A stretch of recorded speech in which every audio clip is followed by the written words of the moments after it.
বিশ্বাস করেন এই সাবজেক্ট দুইটারে নিয়ে ভিডিও বানানোর আমার কোনো ইচ্ছাই ছিল না, জাস্ট বাধ্য হয়ে বানাচ্ছি। ও, এদেরকে নিয়ে ভিডিও বানানোর আপনার কোনো ইচ্ছাই ছিল না, জাস্ট বাধ্য হয়ে বানিয়েছেন। এত ভাবনা নিয়ে সোজাসুজি করে বললেই তো হয় যে আপনার ভিডিওতে ভিউ নাই, তাই ওমর ভাইকে নিয়ে ভিডিও বানিয়ে ভিউ কামাইতেছেন। তা না হলে এই বস্তি পোলাপানদের নিয়ে ভিডিও কে বানায় রে ভাই? আমাদের বড় ভাই ফারাবি তো দেখছি ওমর ভাইকে অনেক সুন্দরভাবে অপমান করতেছে। তো বড় ভাই ফারাবি, আপনি যেহেতু ওমর ভাইকে অপমান করেছেন, তাহলে তো আমাদেরও আপনার সঙ্গে কিছু বোঝাপড়া করতে হয়। Hey guys, welcome back. তো আশা করি আপনারা সকলে খুব ভালো আছেন। তো আজকের ভিডিওটি আমাদের বড় ভাই ফারাবিকে নিয়ে, যে কিনা অনেক বড় হয়ে গেছেন, এমনকি সে এখন ওমর ভাইকে রোস্ট করা শুরু করে দিয়েছে।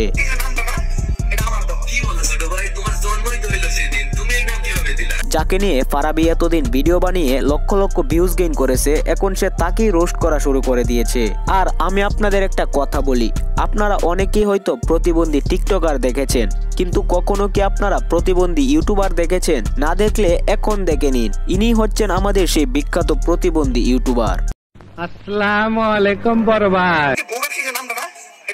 কি বলো ছোট ভাই, তোমার জন্মই তো হইলো সেদিন, তুমি এই নাম কিভাবে দিলা? আজকে যতজনই বাংলাদেশে বউ ব্যবসায়ী করে নাকি নামটা নাকি আমার দেওয়া উপার্জন করতেছে, আর এইগুলা কাপল ব্লগারদের নিয়ে 2-3টা ভিডিও বানিয়ে বলতেছে এই বউ ব্যবসায়ী নামটা নাকি তার দেওয়া। শুকনা পাতা মাথা না খাইলে এরকম কথা বলার কথা। ওমর ভাইয়ের সামান্য একটা কথার কারণে তুই তার জন্ম নিয়ে কথা বললি, তুই তাকে শুকনা পাতা করে বানায় দিলি, তুই তাকে রোস্ট করলি। ফারাবি, এই তুই রোস্টার?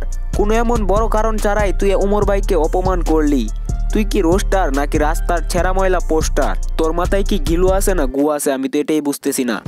মানলাম ওমর ভাইয়ের আগেই বউ ব্যবসায়ী নামটা অন্য কেউ দিয়ে দিয়েছে, কিন্তু ওমর ভাই যখন থেকে তার ভিডিওতে কাপল ব্লগারদেরকে বউ ব্যবসায়ী নামে তুলে ধরেছে, তখন থেকেই এই বউ ব্যবসায়ী নামটা ট্যাগ হিসেবে সবাই ব্যবহার করা শুরু করে দিয়েছে। এজন্যই হয়তো ওমর ভাই বলেছে যে এই বউ ব্যবসায়ী নামটা তার দেওয়া। আর এই একটা সামান্য বিষয় নিয়ে তুই ওমর ভাইকে রোস্ট করে দিলি।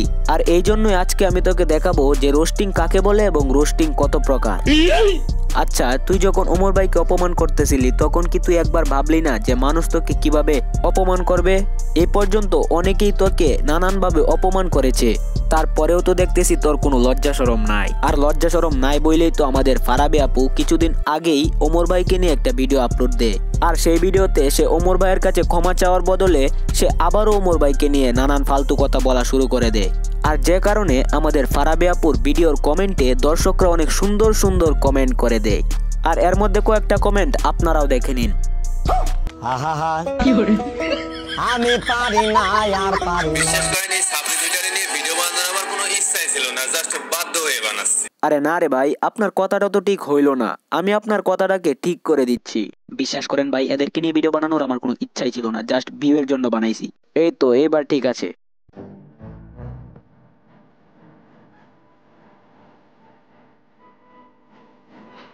মানে ভাই আমি বুঝি না, আর মাথার দুইটা তার কি ছিঁড়ে গেছে নাকি? না হলে তো এরকম কথাবার্তা বলার কথা না। ভিডিও বানাইছস ভালো কথা, কিন্তু ভিডিওর মধ্যে এত ভাব ধরে এরকম কথা বলার মানে কি? তুই বলতেছস যে এদেরকে নিয়ে ভিডিও বানানোর তোর কোনো ইচ্ছাই ছিল না, জাস্ট বাধ্য হয়ে বানাইছস। আচ্ছা, তোরে কে বলছে ভিডিও বানাতে? আমরা তো কেউ বলি নাই, তাহলে তুই বলছস কেমনে যে বাধ্য হয়ে বানাইছস ভিডিওটা? না মানে এরকম লজিকলেস কথাবার্তা বলার মানে কি রে ভাই? না হলে এই বস্তি পোলাপানদের নিয়ে ভিডিও কে বানায় রে ভাই? এই এক মিনিট, তুই ওমর ভাইকে যে বস্তির পোলাপাইন বলছস, না মানে এই কথাটা বলার আগে কি তুই কিছু খায়া নিছিলি নাকি? না এমনিতেই মাথায় আসছে আর তুই এটা বলে ফেলাইছস? এই কথাটা বলে তো তুই নিজের পায়ে নিজেই কুড়ুল মারছস। এর কারণ আমি তোকে একটু বুঝাই। এই যে তোর চ্যানেলে যে সাবস্ক্রাইবার গুলো আছে না, এর মধ্যে অনেকেই কিন্তু ওমর ভাইয়ের সাবস্ক্রাইবারও। এখন তোর এরকম কথা বলার পরে তোর কি মনে হয় যে তোর এই সাবস্ক্রাইবার গুলা আর তোর এই চ্যানেলটাকে আনসাবস্ক্রাইব করবে না? অলরেডি অনেকেই এই কাজটা করেও ফেলেছে। তো ভাই ফারাবি, কাকে নিয়ে কেমন ভাবে ভিডিও বানাতে হবে এটা ভালোভাবে মাথায় নিয়ে তারপর ভিডিওটা বানিয়েন, না হলে বিপদে পড়লে কিন্তু আপনিই পড়বেন। অলরেডি আপনি কেমন সমস্যাতে আছেন তা আমরা সবাই ভালো করেই বুঝতে পারছি। গাইস, একটা মজার কথা হলো যে আমি এই ভিডিওটা বানাতে বানাতে দেখি ফারাবি তার চ্যানেল থেকে ওমর ভাইকে নিয়ে এই ভিডিওটা ডিলিট করে দেয়। আর ডিলিট করবেই না কেন? তার ভিডিওতে অডিয়েন্সরা যেরকম কমেন্ট করেছিল, তাই তো সে ভিডিওটা ডিলিট করতে বাধ্য হয়েছে। তো গাইস, আজকের ভিডিওটি এই পর্যন্তই ছিল।